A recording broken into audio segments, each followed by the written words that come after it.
साथियों नमस्कार। डीपीएसपी की सीरीज में आज 2-3 अनुच्छेद पढ़ लेते हैं। अनुच्छेद 39 के टाइटल सामने लिखा हुआ है, समान न्याय और निशुल्क विधिक सहायता, equal justice and free legal aid. साथियों, गांव की चौपाल पर बड़े बूढ़ों के द्वारा आज भी अक्सर ये कहते हुए सुना जाता है कि उनके दुख दर्द है, उनको सुनने वाला कोई नहीं है, और अगर अदालत उनका दुख दर्द नहीं सुनेगी तो फिर कौन सुनेगा। तो ये बातें अदालत के प्रति आम आदमी की आस्था का एक उदाहरण है।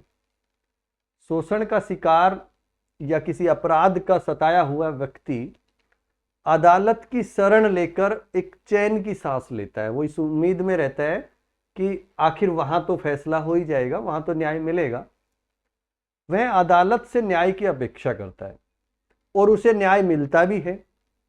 लेकिन यह सब तभी संभव है जब न्याय उसके लिए सस्ता, सुलभ और तुरंत मिल जाए, यानी वो उसकी पहुंच में हो। तो अगर ऐसा हो जाता है तो फिर न्यायपालिका के प्रति हमारी आस्था मजबूत होती है।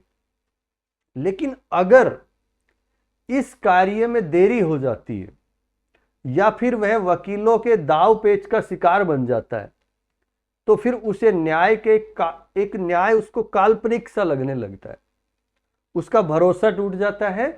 और आज के हालात कुछ ऐसे ही हैं, क्योंकि आम आदमी अपनी किसी समस्या को लेकर बड़ी उम्मीद से अदालत में जाता है, लेकिन जब वर्षों तक उसे न्याय नहीं मिलता है तो फिर वो अदालतों को भला बुरा कहने लगता है, क्योंकि अदालतों के चक्कर काट काट कर वो थक चुका होता है।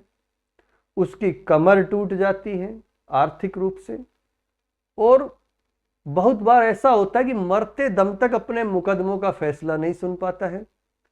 उसकी विरासत में एक मुकदमा अपने बच्चों को और दे जाता है वो, जबकि विरासत में हम देखते हैं संपत्ति छोड़ के जाता है। लेकिन ऐसी न्याय व्यवस्था के कारण बहुत बार ऐसा देखा गया कि आदमी गुजर चुका है, मुकदमा बाकी है, केस करने वाला मर गया लेकिन केस अमर रह गया। इन सब कारणों से आज अदालतों के प्रति आम आदमी की आस्था में कहीं ना कहीं कमी आ रही है। समाज का एक बहुत बड़ा वर्ग, या फिर यह कहे कि गरीब तबका, अब तक भी न्याय से कहीं ना कहीं वंचित रहा है कुछ हद तक। और ऐसी स्थिति न्यायालय के प्रति आम आदमी की आस्था को कम करता है। सरकार की और न्यायपालिका की दोनों की आंखें खोलता है ऐसी व्यवस्था। अब धीरे धीरे ये आभास होने लगा है कि यदि न्याय और न्यायपालिका के प्रति आम आदमी की आस्था को इसी तरह से कायम रखना है तो समाज के कमजोर तबके की उपेक्षा नहीं की जा सकती, उसको समान अवसर मिलना चाहिए। केवल मात्र पैसों के अभाव के कारण किसी व्यक्ति को न्याय से वंचित नहीं किया जा सकता। और इसका परिणाम यह हुआ कि संविधान में संशोधन करके अनुच्छेद 39 के जोड़ा गया, 39A जोड़ा गया, और समाज के कमजोर वर्ग के लिए निशुल्क विधिक सहायता की व्यवस्था की गई है। इस व्यवस्था का मुख्य उद्देश्य यह है कि संपूर्ण समाज के सभी वर्गों को न्याय के समान रूप से अवसर मिल जाए, यानी पैसों के अभाव में या किसी अन्य कारण से कोई भी व्यक्ति न्याय से वंचित ना रहे। यह हमारे इस अनुच्छेद 39 के को जोड़ने का एक उद्देश्य रहा है।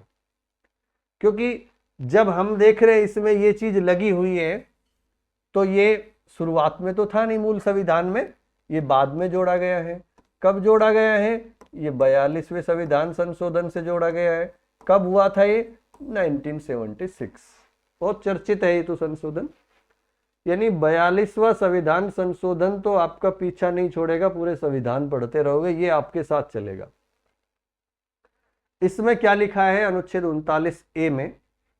इसमें यह लिखा है कि राज्य ये सुनिश्चित करेगा कि विधिक तंत्र इस प्रकार काम करे। विधिक तंत्र मतलब लीगल सिस्टम, हमारी न्याय प्रणाली, राज्य की जो न्याय प्रणाली है वो इस प्रकार से काम करे कि समान अवसर के आधार पर न्याय को बढ़ावा दे, इसके लिए क्या करे, राज्य उपयुक्त विधान या कोई स्कीम है या किसी अन्य तरीके से निशुल्क विधिक सहायता प्रदान करे, निशुल्क विधिक सहायता प्रदान करे। ये राज्य का कर्तव्य है ताकि कोई भी नागरिक आर्थिक या किसी अन्य कारण से न्याय प्रदान करने से वंचित ना रहे। ये इस आर्टिकल में स्पष्ट रूप से लिखा हुआ है। पहले इसको लिख लो, फिर इसके तहत सरकार के द्वारा क्या क्या कार्रवाई की गई है या संसद के द्वारा कौन कौन से अधिनियम बनाए गए उन पर चर्चा करेंगे। पहले ये लिख लो, ये हेडिंग डाल लो, उसके बाद लिखो ये अनुच्छेद संविधान में 42वें संविधान संशोधन अधिनियम 1976 के द्वारा जोड़ा गया है। अब नेक्स्ट लिखो, अनुच्छेद 39A के तहत राज्य ये सुनिश्चित करेगा कि विधिक तंत्र या फिर आप इसकी जगह न्याय प्रणाली लिख लो, लीगल सिस्टम, न्याय प्रणाली। राज्य ये सुनिश्चित करेगा कि विधिक तंत्र या न्याय प्रणाली इस प्रकार काम करे कि समान अवसर के आधार पर न्याय को बढ़ावा दे और इसके लिए राज्य उपयुक्त विधान का मतलब कानून, इसके लिए राज्य उपयुक्त विधान या कानून या स्कीम द्वारा या किसी अन्य तरीके से निशुल्क विधिक सहायता, किसी विधान या किसी स्कीम को योजना के द्वारा या किसी अन्य तरीके से निशुल्क विधिक सहायता प्रदान करेगा ताकि कोई नागरिक आर्थिक या किसी अन्य कारण से न्याय प्राप्त करने के अवसर से वंचित ना रहे। यह हो गया अनुच्छेद 39A या 39K। अब हम देखते हैं कि क्या क्या हुआ है। सरकार ने ये जो डीपीएसपी है इसके उद्देश्य को पूरा करने के लिए एक सबसे पहले एक कानून पारित किया, विधिक सेवा प्राधिकरण अधिनियम। विधिक सेवा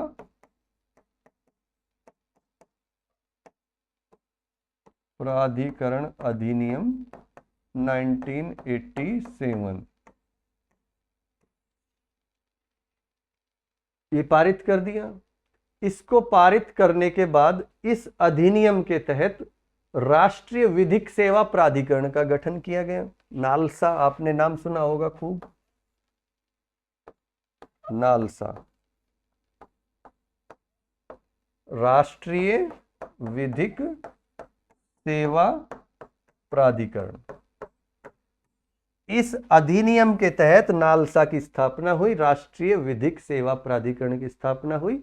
नेशनल लीगल सर्विसेज अथॉरिटी, इसका गठन किया गया। कब गठन किया गया था इसका गठन हुआ था 1995 में। 1995 में 9 नवंबर को हुआ था, लिखवा देंगे वो भी। उसके बाद राज्यों की भी ये ड्यूटी बनती है कि वो भी अपने अपने स्तर पर अपने अपने राज्य में इस तरह का काम करें। तो अब चूंकि हम राजस्थान से संबंधित पढ़ रहे हैं तो राजस्थान की भी एक लाइन लिख सकते हैं अपन। लिखो, लिखना क्या है अब लिखवाऊंगा बाद में, अभी समझ लो कि ये जो विधिक सेवा प्राधिकरण अधिनियम था 1987, इसी के तहत 1998 में राजस्थान राज्य विधिक सेवा प्राधिकरण का भी गठन किया गया। इसी अधिनियम के तहत 1998 में राजस्थान राज्य विधिक सेवा प्राधिकरण का गठन किया गया और इसको वो कार्य सौंप दिए गए जो इससे पहले एक यहां पर एक व्यवस्था चलती थी, बोर्ड था राजस्थान विधिक सहायता बोर्ड। तो राजस्थान विधिक सहायता बोर्ड के सारे काम राजस्थान राज्य विधिक सेवा प्राधिकरण को सौंप दिए गए, जिसका गठन विधिक सेवा प्राधिकरण अधिनियम 1987 के तहत 7 जुलाई 1998 को किया गया था। उसके बाद एक कॉन्सेप्ट आता है यहां पर इसी अनुच्छेद से संबंधित, लोक अदालत काफी फेमस है, खूब चर्चित है।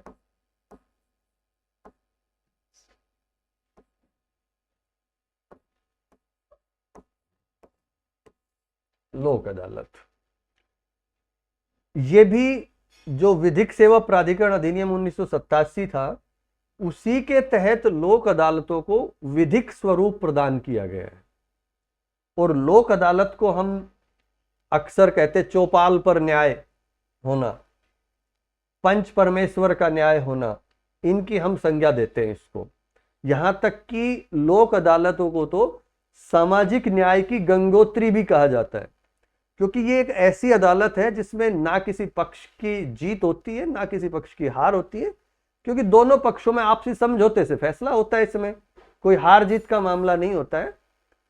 तो ये कुछ 2-3-4 चीजें थी, 1-2 चीजें और है, उनको समझाने की बजाय सीधा लिखवा देंगे। पहले इसको लिख लो, आर्टिकल 39A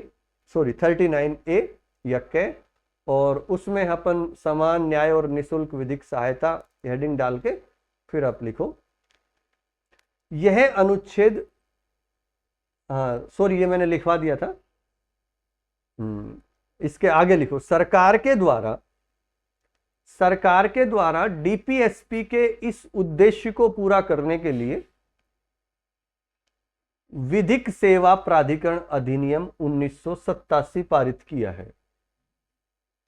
सरकार के द्वारा इस डीपीएसपी के इस उद्देश्य को पूरा करने के लिए विधिक सेवा प्राधिकरण अधिनियम 1987 पारित किया गया है, जिसके अंतर्गत 9 नवंबर 1995 को 9 नवंबर 1995 को राष्ट्रीय विधिक सेवा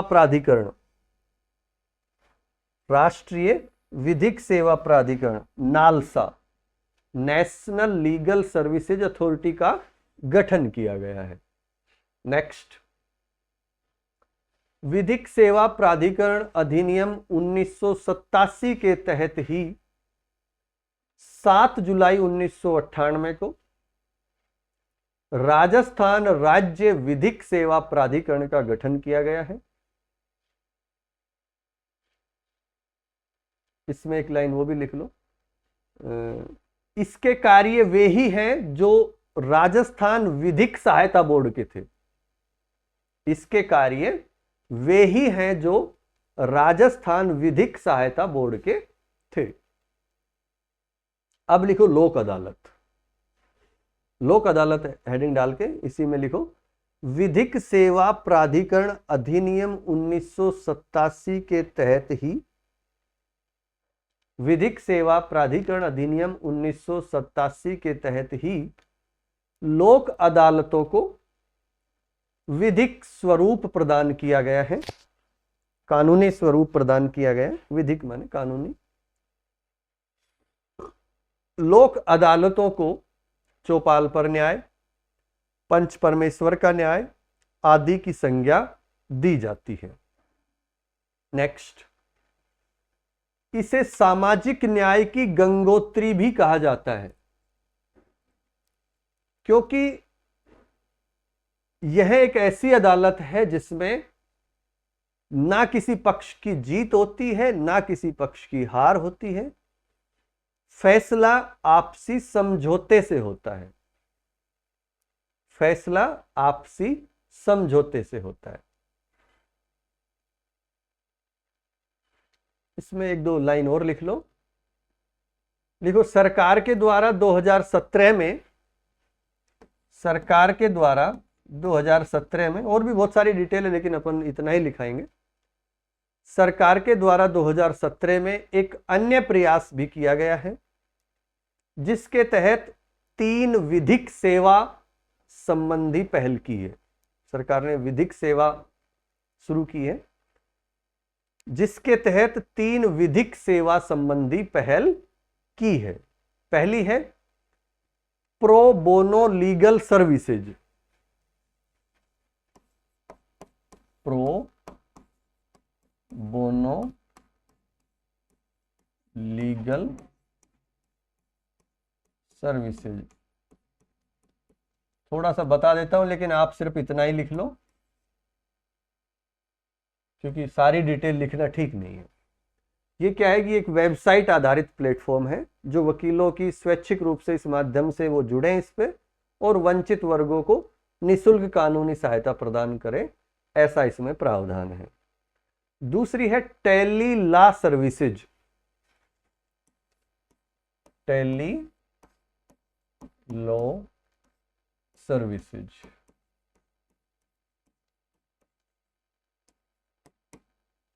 टेली लॉ सर्विसेज क्या है? ये सेवा एक सरकार द्वारा ग्रामीण क्षेत्र में रहने वाले जो गरीब कमजोर लोग हैं उनको सरल और मुफ्त कानूनी सहायता प्रदान करने के लिए प्रारंभ की गई है। और इस योजना में कॉमन सर्विस सेंटर होते हैं, वहां से वीडियो कॉन्फ्रेंस के माध्यम से जो जरूरतमंद होते हैं वकीलों के द्वारा मुफ्त उनको कानूनी सलाह दी जाती है। तो टेली लॉ सर्विस है। एक न्याय मित्र भी काफी सुना होगा आपने, ये तो एक न्याय मित्र है। तो ये तीन आपको याद रखना है कि सरकार के द्वारा 2017 में इस तरह का भी प्रावधान किया गया है ताकि आम जन का जो व्यक्ति है, आम व्यक्ति, उनको आसानी से न्याय मिले, निःशुल्क न्याय मिले, उनको दिक्कत ना आए, असमानता पैदा ना हो। तो साथियों ये अनुच्छेद हमारा 39A हो गया। अब अपन चलते हैं गांधी जी पर। अनुच्छेद 40, ग्राम पंचायतों का गठन, ऑर्गेनाइजेशन ऑफ विलेज पंचायत्स। देखो साथियों, सत्ता के विकेंद्रीकरण की दिशा में ये एक बहुत बड़ा कदम है। यह गांव के सर्वांगीण विकास के लिए ग्राम स्तर पर पंचायत के गठन की व्यवस्था करता है और इसका जो मुख्य टारगेट वो है कि गांव की समस्याओं का निराकरण गांव की जनता ने जो प्रतिनिधि चुने हैं उनके माध्यम से ही हो जाए, क्योंकि गांव के लोग गांव की समस्याओं को अच्छे तरीके से जानते हैं। वहां जब कोर्ट में वकील उसको दांव पेच करके ऐसे फंसा देंगे, उससे बढ़िया है छोटी मोटी बातों को आप यहीं पे सुलझा लिया जाए। तो ग्राम पंचायतों का गठन किया गया है और उनकी समस्याओं का समाधान ग्राम स्तर पर ही हो जाए।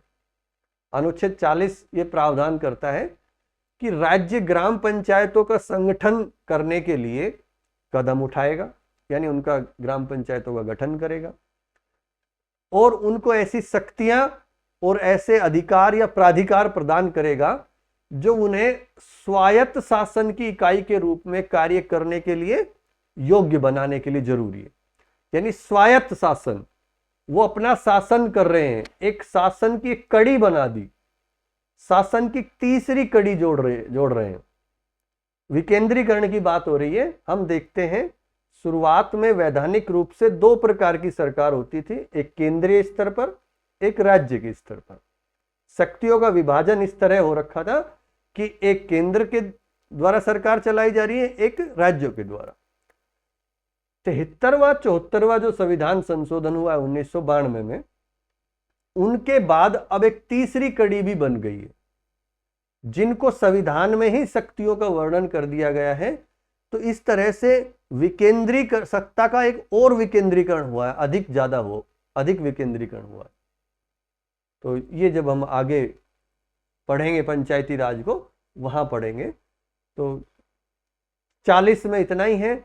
इसके लिए अगर हम शुरुआत से देखें तो जब पंडित जवाहरलाल नेहरू ने पंचायती राज की स्थापना की शुरुआत की तो 2 अक्टूबर 1959 को नेहरू जी के द्वारा राजस्थान में ही, अपने राजस्थान में नागौर जिले में एक बगदरी गांव है, वहां से इसकी शुरुआत की थी। नागौर,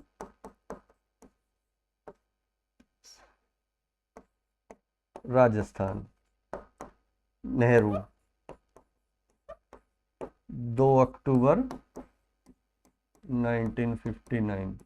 ये बहुत बार आ चुका है प्रश्न, इतनी बार आ चुका है कि शायद हो सकता है प्रश्न आना ही बंद हो जाए, लेकिन हमें तो सारी चीजें याद रखनी है। तो पंडित जवाहरलाल नेहरू के द्वारा शुरुआत में पंचायती राज की शुरुआत वहां से की गई थी। हालांकि बाद में संवैधानिक रूप से इनको व्यवस्थित ढंग से बाद में फिर इनको भारत सरकार ने 73वां और 74वां संविधान संशोधन पारित किया 1992 में। और सरकार के एक तीसरे स्तर के रूप में स्थानीय निकायों को संवैधानिक दर्जा दिया था। तो ये अनुच्छेद 40 है। इसमें आप लिख लो, हेडिंग डाल लो, अनुच्छेद 40 ग्राम पंचायतों का संगठन, ऑर्गेनाइजेशन ऑफ विलेज पंचायत्स, ग्राम पंचायतों का गठन या संगठन। इसमें लिखो, राज्य ग्राम पंचायतों का संगठन करने के लिए कदम उठाएगा। राज्य ग्राम पंचायतों का संगठन करने के लिए कदम उठाएगा और उनको ऐसी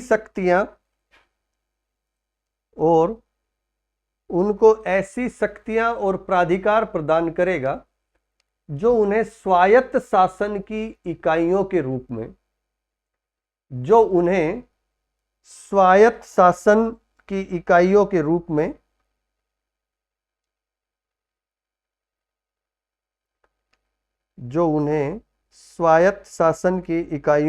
में कार्य करने योग्य बनाने के लिए आवश्यक हो। राज्य ग्राम पंचायतों का संगठन करने के लिए कदम उठाएगा और उनको ऐसी शक्तियां और प्राधिकार प्रदान करेगा जो उन्हें स्वायत्त शासन की इकाइयों के रूप में कार्य करने योग्य बनाने के लिए आवश्यक हो। नेक्स्ट, ये तो अनुच्छेद 40 में लिखा हुआ है। अब लिखो, भारत में सर्वप्रथम पंचायती राज की स्थापना 2 अक्टूबर 1959 को तत्कालीन प्रधानमंत्री पंडित जवाहरलाल नेहरू के द्वारा राजस्थान के नागौर जिले के बगदरी गांव से की गई है। नेक्स्ट, डीपीएसपी के क्रियान्वयन के लिए, नीति निर्देशक तत्वों के क्रियान्वयन के लिए भारत सरकार के द्वारा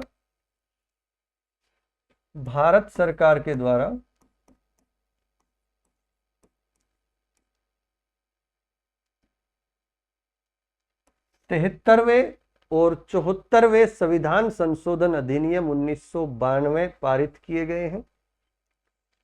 1992 पारित किए गए हैं तथा सरकार के तीसरे स्तर के रूप में स्थानीय निकायों को संवैधानिक दर्जा दिया गया। ये आज का हमने 2 आर्टिकल पढ़े हैं। कल फिर आपके सामने इसी कड़ी को, डीपीएसपी की कड़ी को आगे बढ़ाएंगे। आज के लिए इतना ही। धन्यवाद।